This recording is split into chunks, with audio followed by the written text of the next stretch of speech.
Cascade Media Group. I'm James Barfield, and we have with us a very special guest, gentleman that I first met in about 2013 when he and I served on the Kansas African American Affairs Commission. He is a newly elected, the first Black elected mayor of Kansas City, Kansas. And his name is Tyrone Garner.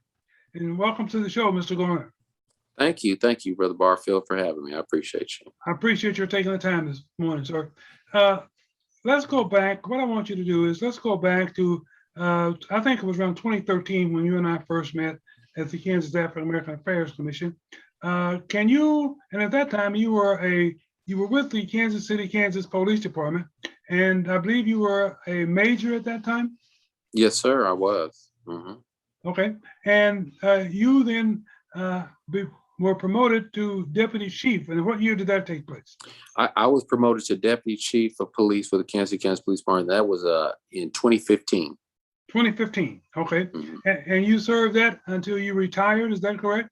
Yes, I retired from the police department in Kansas City, Kansas in 2019, in June of 2019, to be exact. Okay, all right. Now, at the time that you retired, sir, did you have any idea that you were going to run for political office? Well, not, but prior to me retiring, I was elected to the Kansas City, Kansas Community College as a board member with them. So I did serve with them as well. But just running for mayor of the unified government of Wyandotte County, Kansas City, Kansas, no, I can't say that I did. Okay, all right. So what motivated you then to take on an incumbent mayor and then go on to win? Well, in my position as a deputy chief and as a major, naturally I had a lot of interaction with people in the community. Mm-hmm. And, so even with the Kansas African American Affairs Commission, basically did a lot of community organizing in Wyandotte County, well, the 3rd district as well, which is Wyandotte, Johnson, and Miami counties at that time.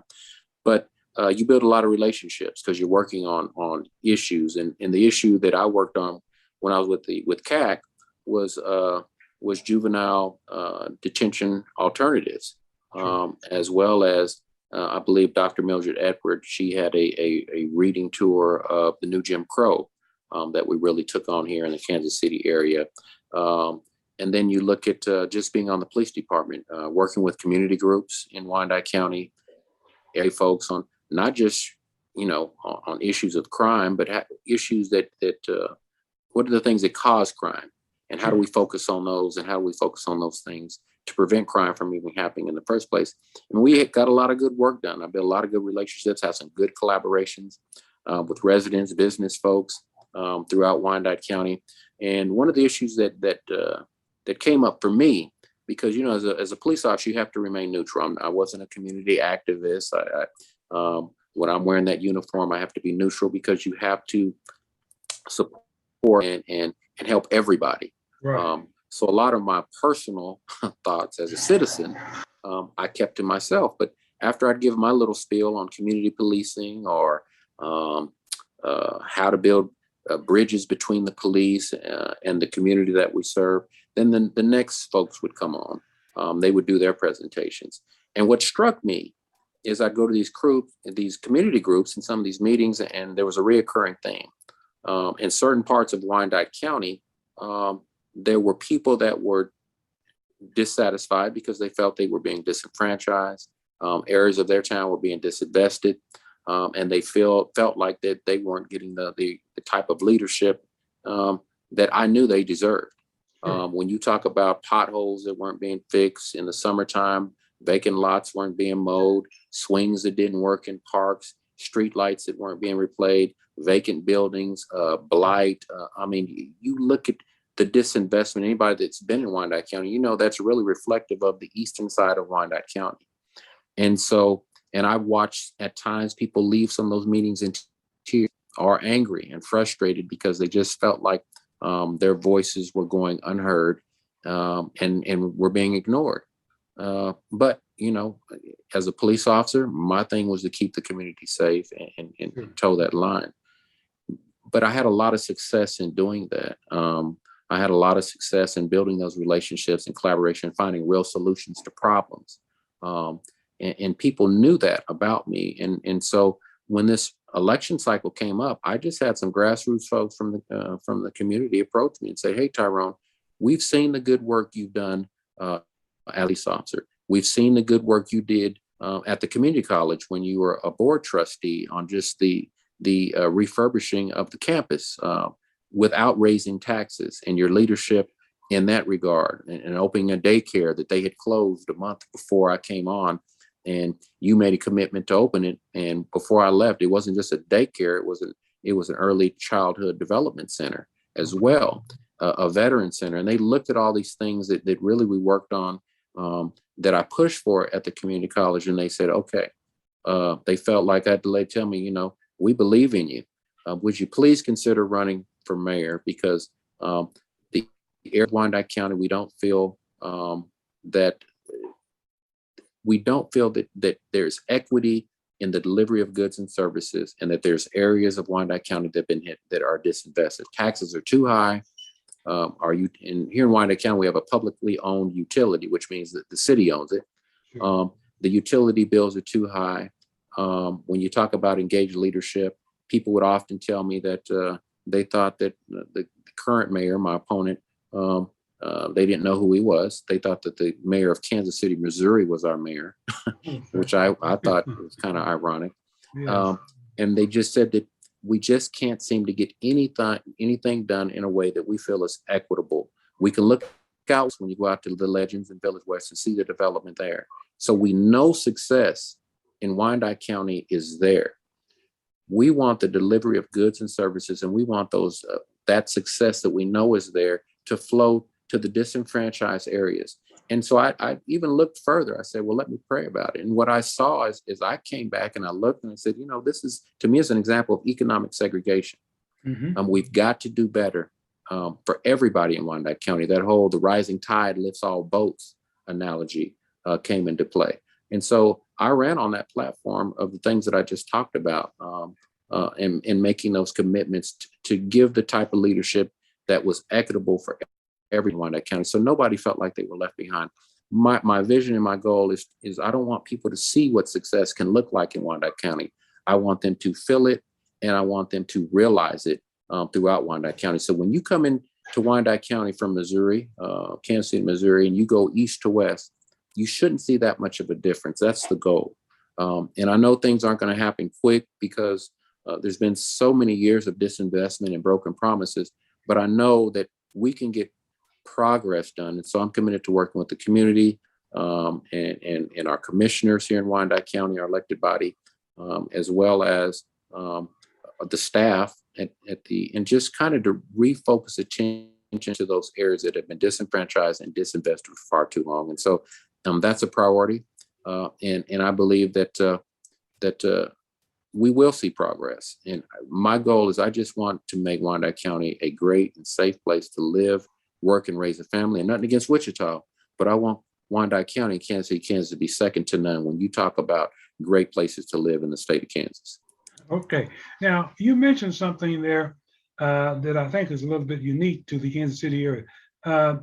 You said the unified county or something like that? The unified government. Unified. Yes. Now, what does that mean?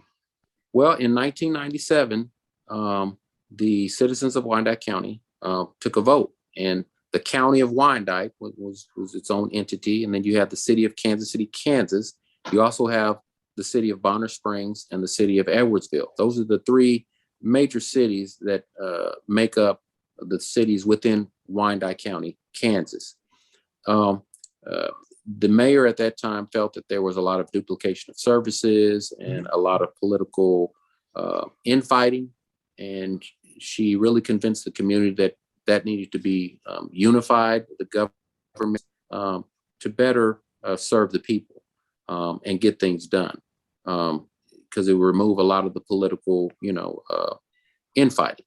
And Sure. so the vote was taken by the people. The city of Kansas City, Kansas agreed to unify with the county of Wyandotte.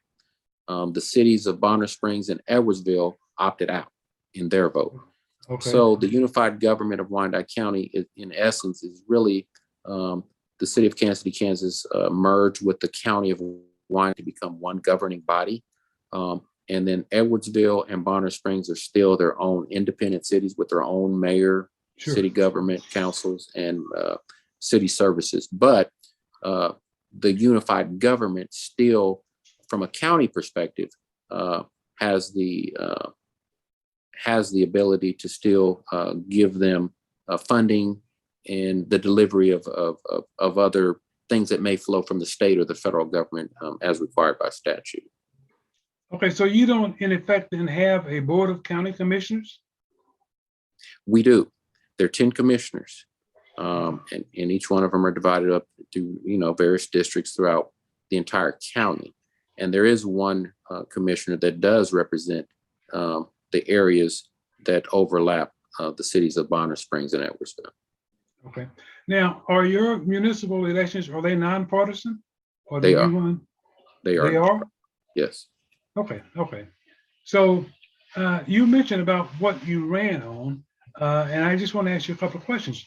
Is there any, let's just say take Kansas City, Kansas, or even Wyandotte County. Is there any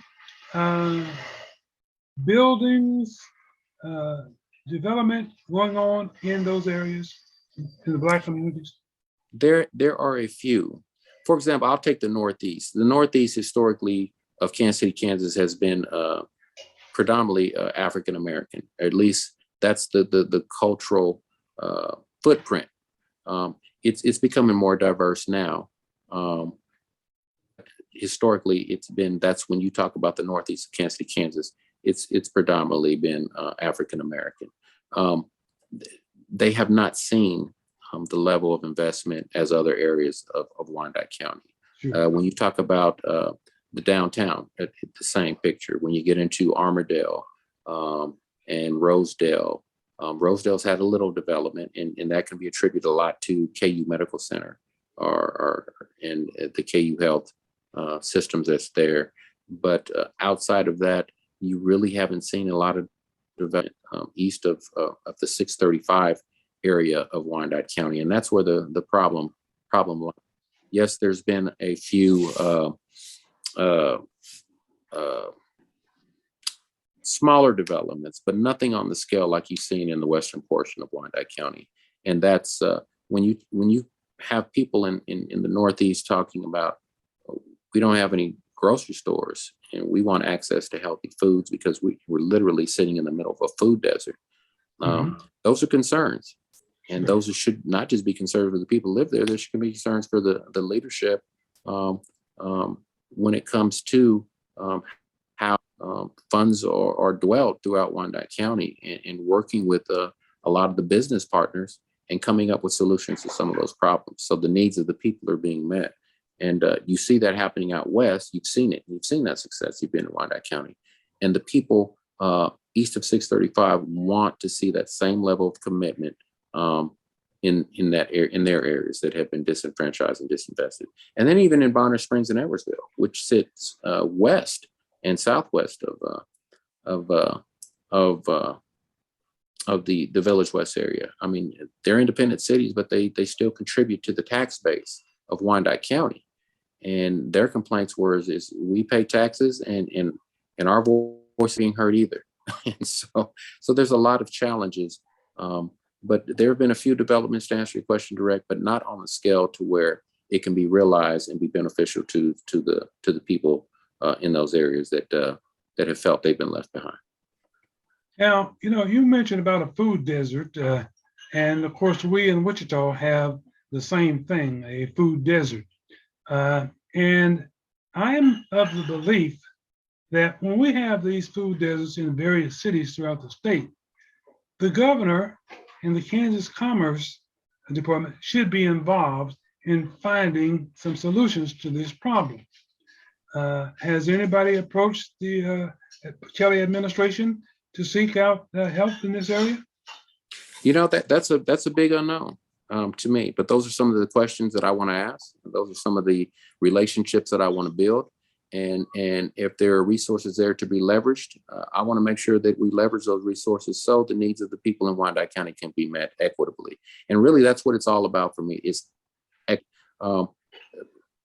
we've got to make sure that we give people that want to have the opportunity for success that opportunity.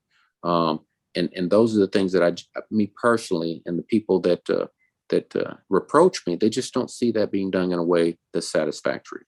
And that's really what my campaign, part of it, not all of it, but that's what part of it was about.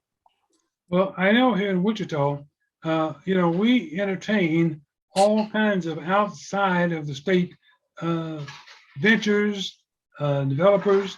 We offer them star bonds. We offer them all kinds of funding, okay, to move in here.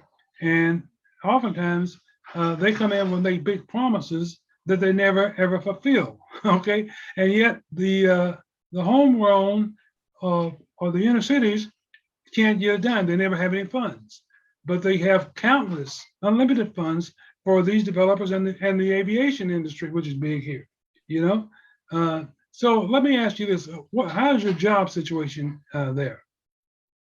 As far as, well, I mean, as far as the unemployment rate in the Black community. Oh, it's higher than it's higher than the national average, and those are things that we really need to work on. I want to hit on real quick what you just said, because that is key too. When you talk about star bonds, the Village West project was a star bond project, and it was very successful. One of the things that I talked about that I really want to explore when I talk about the Northeast, and when you talk about the resurgence of the areas that have been disenfranchised and disinvested. We should know the Quindaro Ruins, which is in the northeast section of Kansas City, Kansas, which was a part of the Underground Railroad. There are artifacts there that are still there that haven't been really stabilized or preserved in a way that's responsible. And they call it the Quindaro Ruins. My thing is that it's been in ruins and we need to take it out of ruins.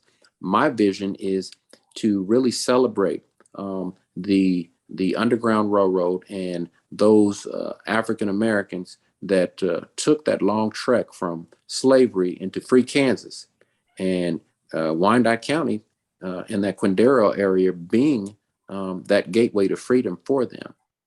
My vision, and I know everything takes money, but it is to have a Smithsonian style museum that highlights that. And the thought is that when you talk star bonds, which basically just take the sales tax revenue to pay off, and you can do your research on that, to pay off the development. But part of that is it has to be tourism based. I can see that tourists coming from not just all over the country, but all over the world to learn about the Underground Railroad, to see the artifacts, to learn about that history of the abolitionists, how the Wyandotte Indians really helped the slaves that came over, and then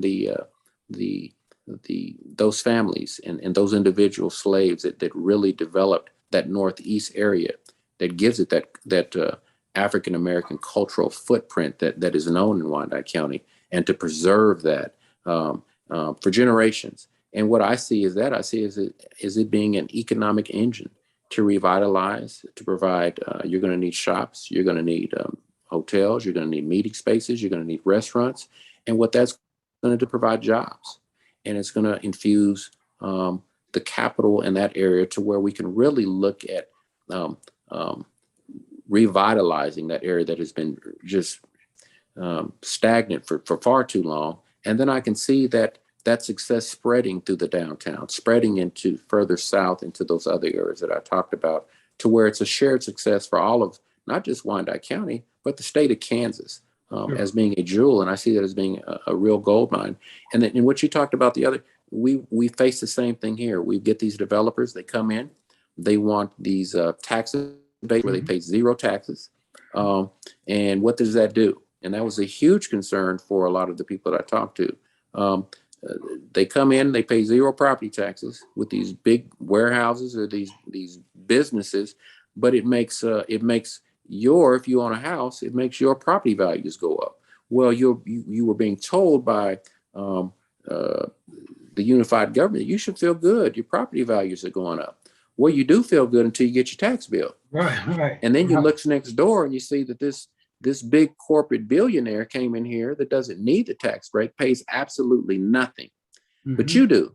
Yes. The only way you benefit from your property values going up is if you sell, if you can sell your house, you move. Well, that defeats the whole purpose, because we want to anchor people in Wyandotte County. Sure. And then you look at some of the jobs that these businesses provide, and it leaves a lot to be desired when you talk about allowing the people. And Wyandotte County has a 20% poverty rate. And when I've talked to people, they're still working 2 jobs to make ends meet. So can you really build wealth for yourself and your family to take you from poverty to prosperity if you're just working from paycheck to check? You're not really living, you're just trying to survive. And those are the types of dynamics that I think that we really have to work on as a community to change.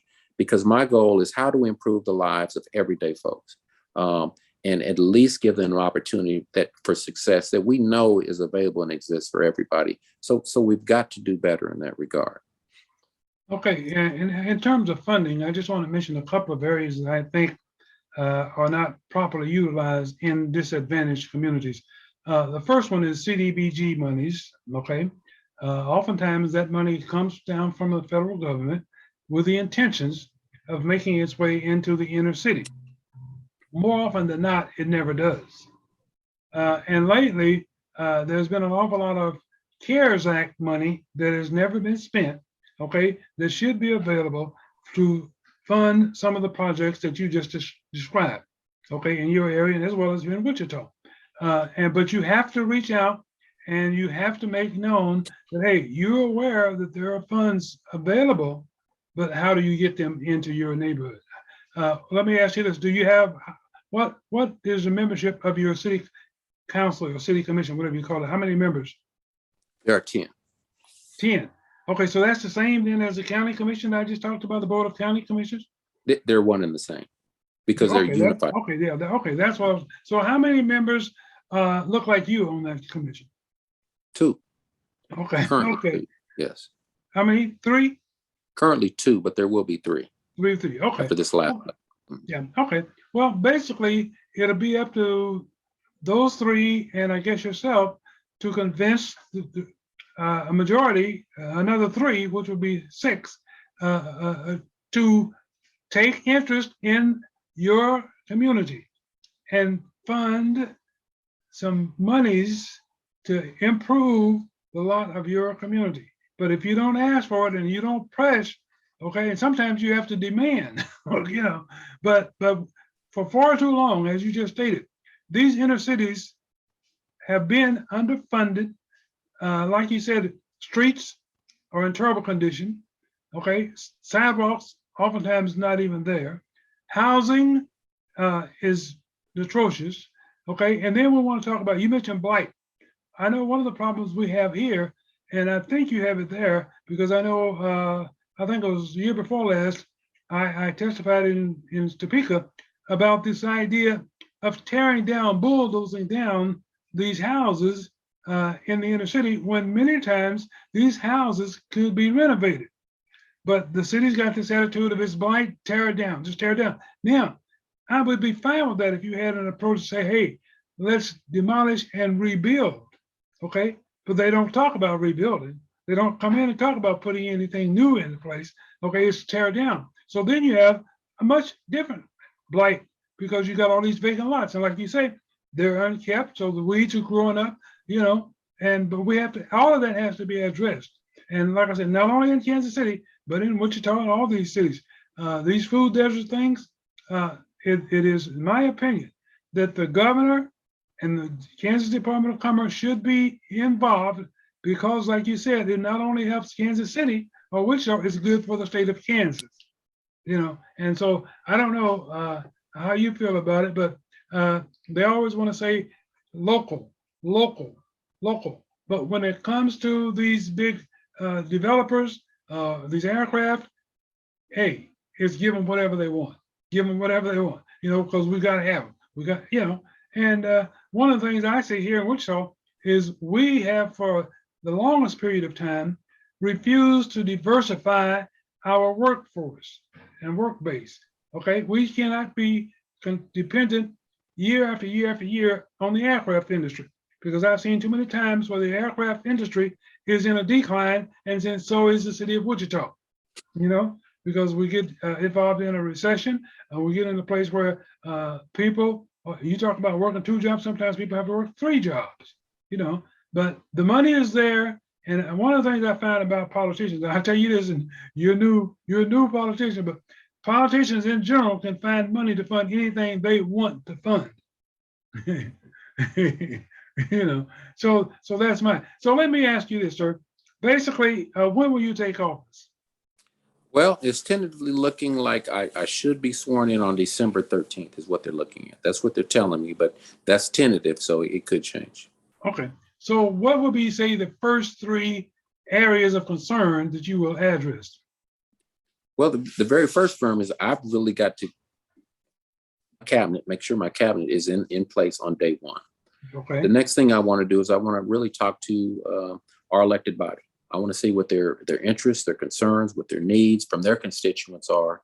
Then I need to talk to staff, our county administrator, really connect and see what they've been working on. What have been projects, the big initiatives that are on the table now, are the ones that may be tabled, and really look at that. And then my next big thing is to get out in the community and really connect and really or I should say, reconnect with the community and say, dear mayor, now, what are the issues that are most important to you?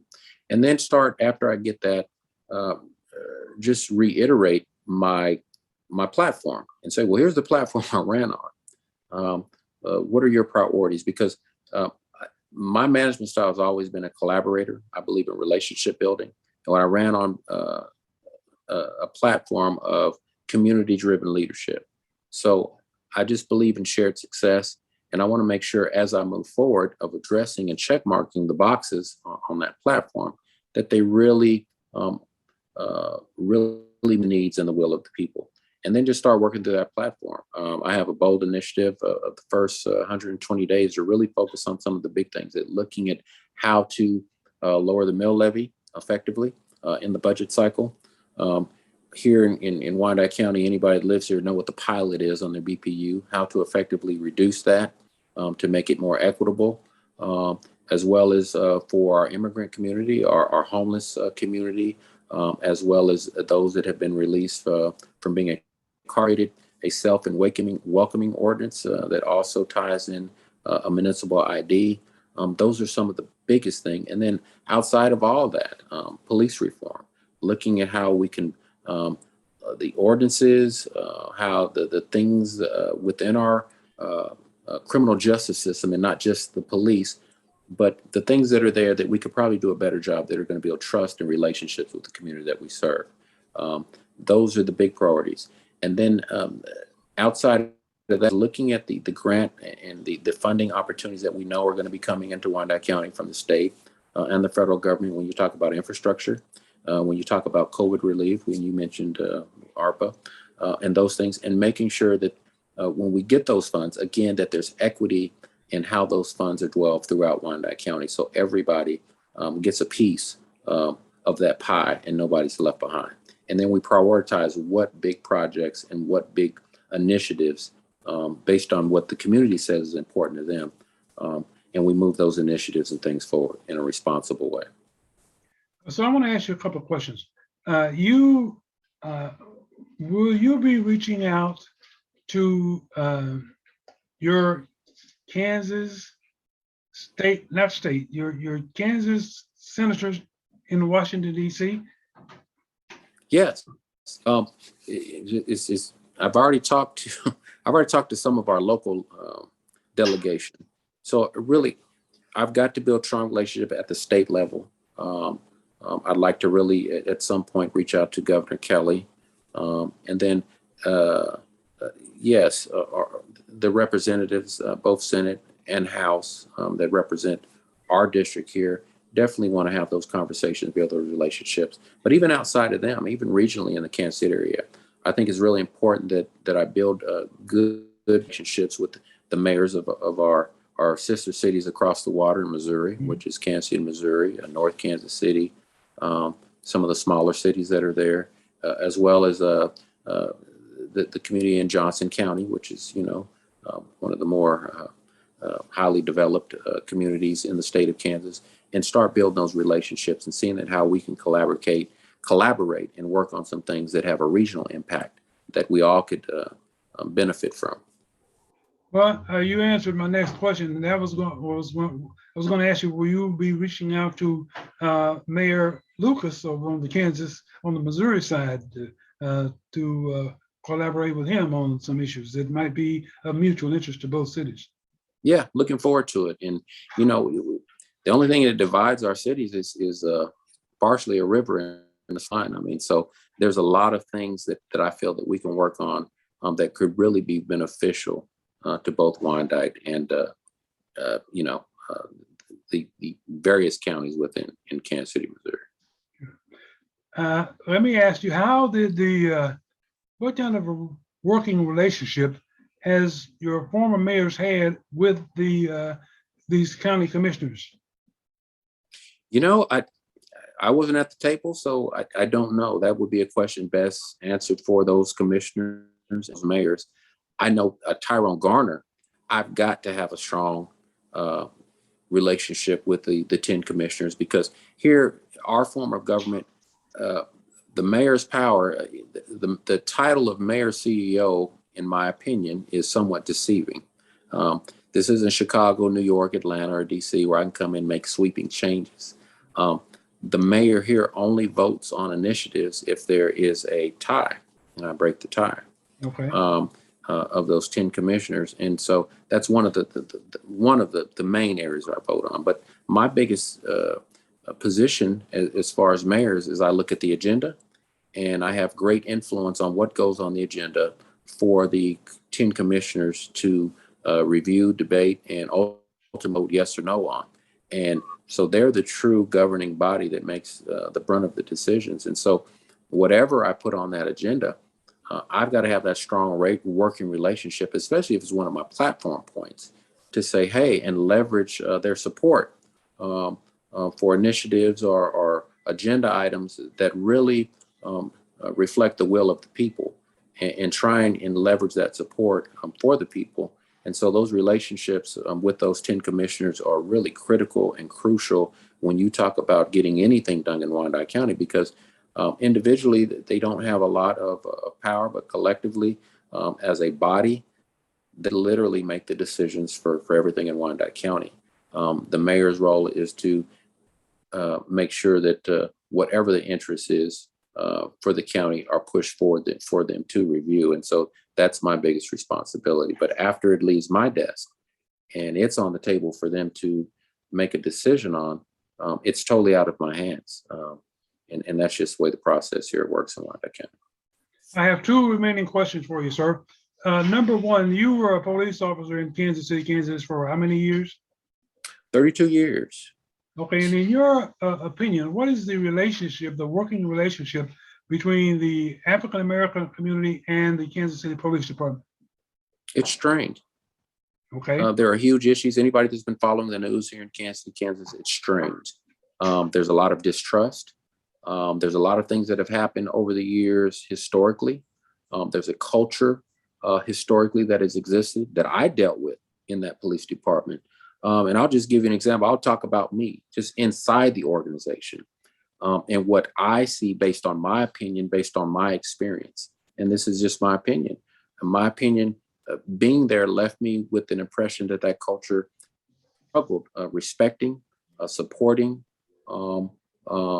any person of color in leadership within the Kansas City, Kansas department. Historically, often Black and brown leaders that managed to get into leadership were marginalized, devalued, or outright disrespected. And that is historical. And so that was a challenge for me when you talk about trying to be influential and trying to change mindsets and trying to push Barack Obama's 21st century policing, opening minds to wanting to connect with people in communities of color that didn't look like those communities, and the struggle and the strain. It was very challenging, but I'm encouraged because we did have our first African-American chief in Boston Daniels, and it was rare at that time, back in the early 70s, to even have an African American chief. I believe he wasn't chief very long, but we've just now appointed an African American chief from the Kansas City, Missouri Police Department. He was a deputy chief. He retired. His name is Carl Oakman.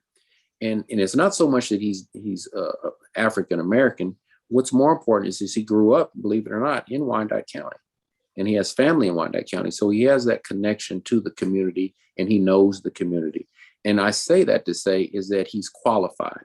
And to me, that's what matters more than anything else. He's qualified, he's equipped, he has the knowledge, the expertise, and the experience coming from a larger police department, addressing issues and problems that they're far greater than what I even faced when I was on the police department, when we were deputy chief equivalents. And he's coming in here with that experience and that 8-point plan that he's put together to really address a lot of the concerns that the community has. Why is that important? Because, equity and people that have an understanding and cultural connection to the community, it matters. Sure. And when you talk about building trust, and so that's one valuable benefit outside of him being qualified that he brings to the table. So I'm excited for him. He has my full support, and we want to be able to give him the time to do the things he needs to do to just make a paradigm shift in that police department and start rebuilding the trust that we know is so essential in any police department if they're going to be effective at keeping the community safe. And so, that's really key. Okay, my last question: how do you feel about police reform? That's crucial. I'm a big proponent of Barack Obama's 21st Century Policing report and the pillars that are in that, and I encourage anybody to look at it. It's a good roadmap, and a lot of it's just common sense, or at least to me it was, of what we should be doing, not just looking at who we are, but who we should be when you talk about law enforcement. One of the things I want to look at in the criminal justice is diversity. When you look at the majority of not just the police, but our entire criminal justice system, it doesn't look like the community that it serves. We got to do a better job of diversity and having people that better reflect the community that they serve in our municipal boards, the probation office. There's so many components that we need to take a hard look at, and then doing things that promote success and not failure. When people have to deal with issues with the courts, for example, we don't have a weekend court, we don't have a night court. Those are some things that I'd like to look at. And then really police accountability is huge to me. I would like to explore the option here in Kansas City, Kansas and Wyandotte County to make it a crime for a policer to fail to report the improprieties that he knows that is another police officer or someone in the police department is doing, but to make it a misdemeanor crime and make it a crime to fail to assist with any criminal investigations against any coworker. So where it's not an option to do those types of things, but it's more of a responsibility.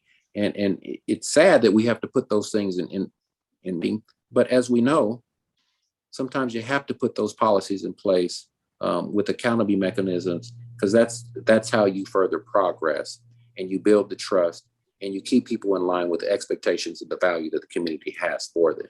And so those are some of the things that you can explore. My website is still up. I challenge and really just encourage anybody to just go look at my website, go to my platform, open up those platform points, and you'll see my 7 platform. You'll see all the initiatives that really were given to me by everyday people in the community. Before I even ran, I kind of did my own listening tour. I went all over Wyandotte County, and I just took things, and people said, well, I'm dissatisfied with this, or I'm happy about this, or I want this, I want my mayor to do this, or I want my government to do this. And right before I decided to run, I prayed and I said, God, what's my platform going to be?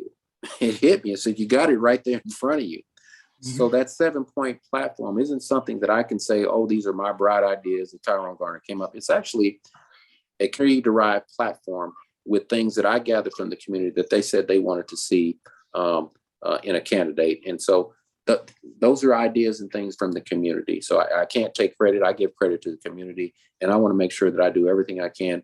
I can't promise. And if you read it, that's one thing as me as a candidate, I don't make promises, but I say I stand with, I'll stand by, I support, or I'm committed to. But obviously, as I just explained to you how our government works, I can't promise anybody anything because ultimately the deciding body is those team commissioners. But I am committed to at least moving those things forward so the decisions can be made. Okay, I want to say this. One of the I'm a lifelong Wichitan. One of the best police chiefs we ever had in this city was a gentleman who came to us from Kansas City, Missouri. He was chief of police in Kansas City, and prior to that, he'd been an FBI agent. Now, I don't know if you were old enough to remember, but his name was Eugene Pons. Okay, but he was one of the best we ever had. Now, here's what I want you to do. You just mentioned that your website is still up. So since this program will be seen in the Kansas City area, would you mind giving out your web address? Yes, and I'm sorry, I apologize. It's basically www.garnerformayor.com. And yes, you can read a lot more about me. I know you couldn't capture everything you wanted to know about me in this segment, but it does give a better snapshot on who I am, why I ran, and what I'm running on, as well as my platform. Mr. Mayor, I want to congratulate you again for being newly elected first Black mayor of Kansas City, Kansas. And I want to thank you very much, sir, for affording us a few minutes of your time. I know you're busy, and we look forward to seeing you representing the Kansas City area as the mayor. Okay. The program is brought to you by the Kansas City Business Association.